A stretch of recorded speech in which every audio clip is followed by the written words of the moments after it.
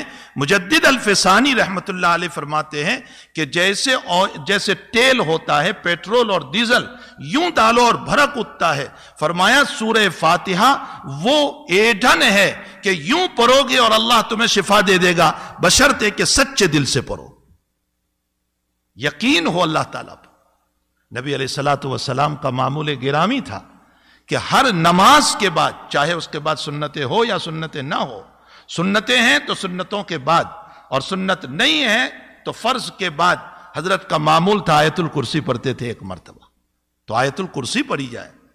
سورہ ناس اور فلق کے باب میں لکھا ہے کہ جو انسان ہر نماز کے بعد سورہ ناس اور فلق کو پڑھے گا، اللہ حاسدین کے حسد سے، جناتوں کے شرارتوں سے، بد اخلاق انسانوں کی شرارتوں سے اللہ اس کی حفاظت کرے گا۔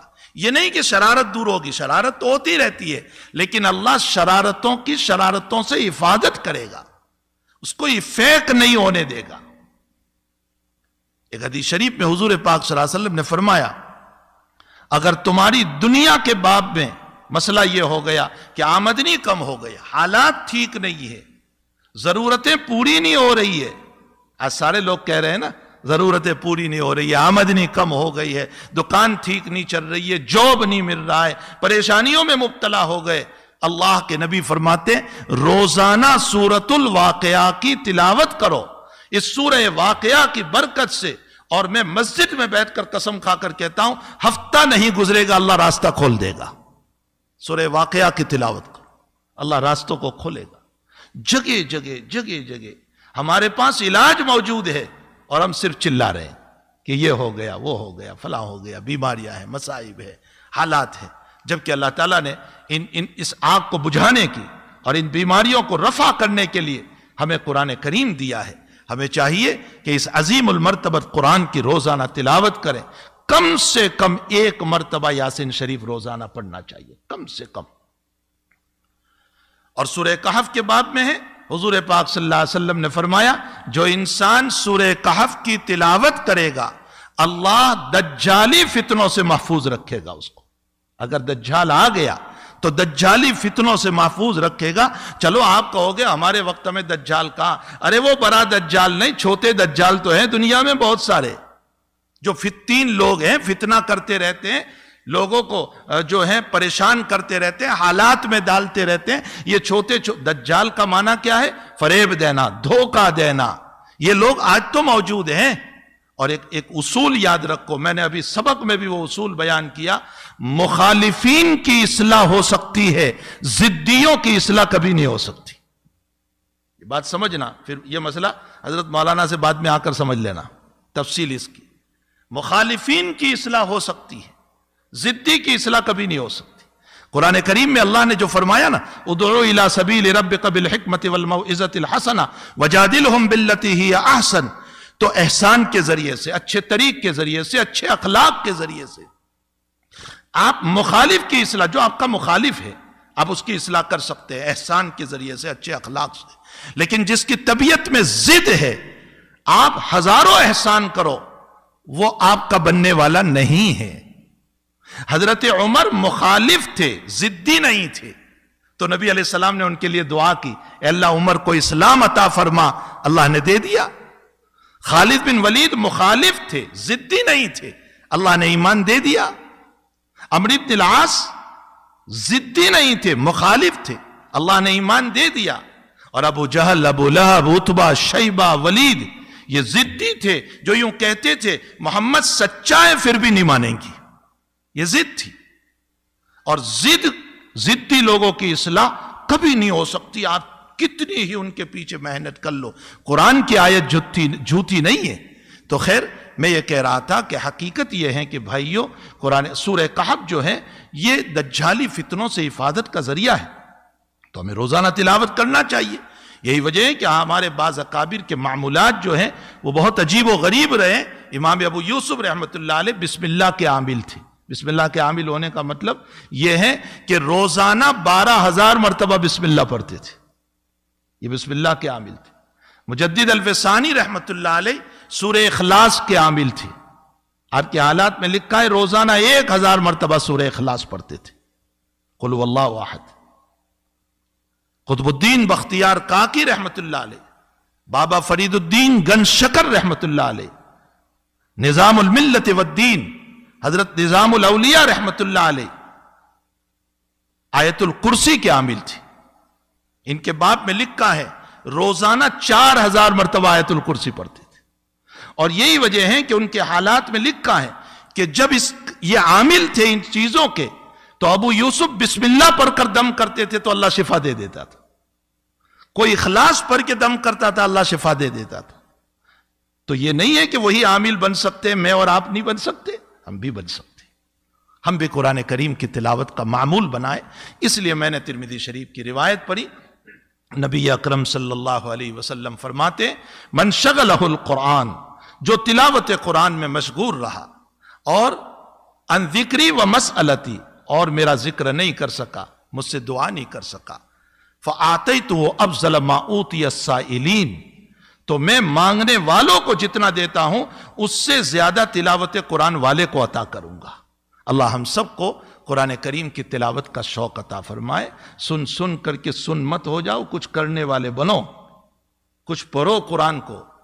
ہم سن کر سنی تو نہیں بنے، سن ہو گئے۔ یاسین پڑھو، رحمان پڑھو، سورہ کہف پڑھو، سورہ واقعہ پڑھو، رات میں سورہ ملک پڑھو تاکہ قبر میں اجالا ہو، آیت الکرسی نمازوں کے بعد پڑھو، سورہ ناس، فلق اور اخلاص پڑھو۔ یہ نبی علیہ السلام کے معمولات ہیں۔ اللہ ہم سب کو توفیق عطا فرمائے۔ وصلی اللہ